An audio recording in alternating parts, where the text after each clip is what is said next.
Gin-abisuhan sa iya doktor si United States President Donald Trump nga magbuhin sang bugat. Ining kasunod sa annual check-up sa presidente nga ginhimo antes sa iya ika-80 nga kaadlawan.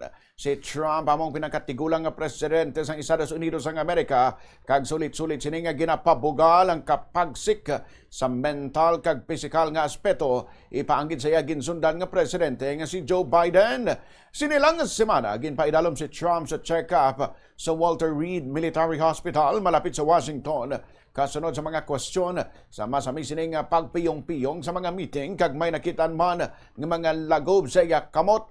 Ginklaro sa iya doktor nga may excellent health ang presidente kag may mabakod nga cardiac, pulmonary, neurological kag overall physical function. Nakabutang man sa overview nga fully fit si Trump nga tungdan ang iyang mga obligasyon bilang Commander-in-Chief kag Head of State. Ang ginrekomendar lamang amo ang low-dose aspirin, mas damuon pa ang physical activity kag padayunon man ang pagbuhin sang bugat. Nagabugat si Trump sang 238 pounds akon 108 kilograms, nga 14 pounds akon 6.4 kilograms, nga mas mataas paanggid sa iya weight sang nagligad nga annual medical sang Abril 2025.